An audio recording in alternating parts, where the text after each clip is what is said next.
Good morning. Hello, everyone. Welcome back to the channel. Today, we're diving into the most important news stories of the day from the United States and around the world. So grab a coffee, sit back, and let's get started with today's top headlines. From the United States, leading our report today, the Federal Reserve has announced an emergency 0.5% interest rate hike following yesterday's confirmed cyber attack.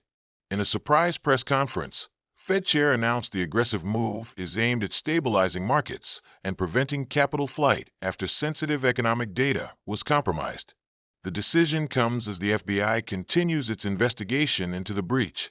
In technology news, Apple has temporarily halted sales of its latest Vision Pro headset after reports of neurological side effects.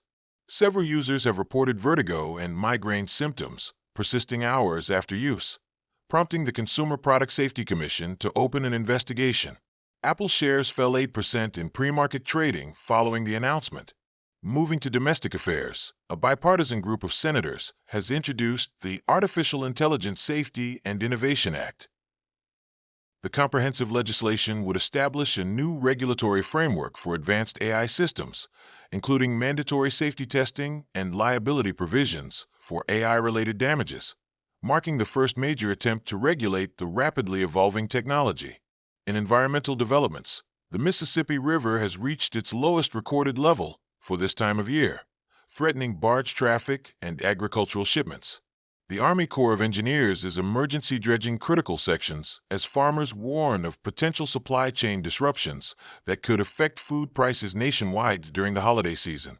And in healthcare, the CDC has issued new guidelines for a rapidly spreading respiratory virus that's particularly affecting children. Hospitals in several states are reporting unusually high pediatric admissions, though officials emphasize current vaccines provide good protection against severe illness.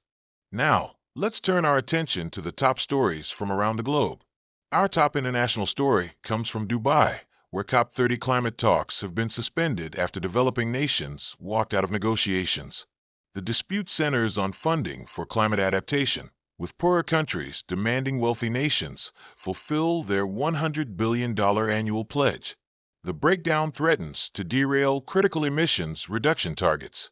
In Europe, Russia has abruptly halted all natural gas shipments through the remaining operational pipeline to Europe. The surprise move comes as temperatures drop across the continent, sending benchmark gas prices soaring by 60% and forcing emergency EU energy ministers' meetings. Germany has activated its emergency gas reserve plan.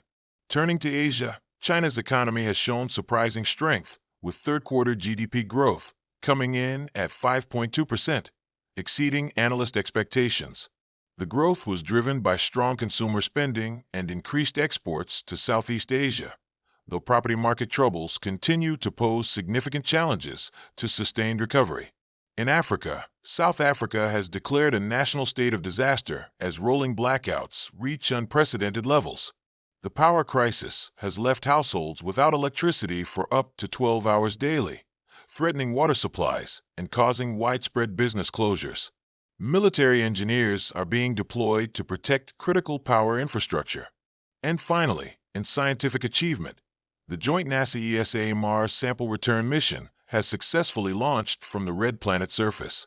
The spacecraft carrying the first Martian soil samples is now en route to Earth, with arrival expected in 2028. Scientists say the samples could revolutionize our understanding of potential ancient life on Mars. That's all for today's news, folks. Stay informed, stay safe, and don't forget to like, subscribe, and hit the notification bell so you won't miss our next update. See you tomorrow for another round of important news.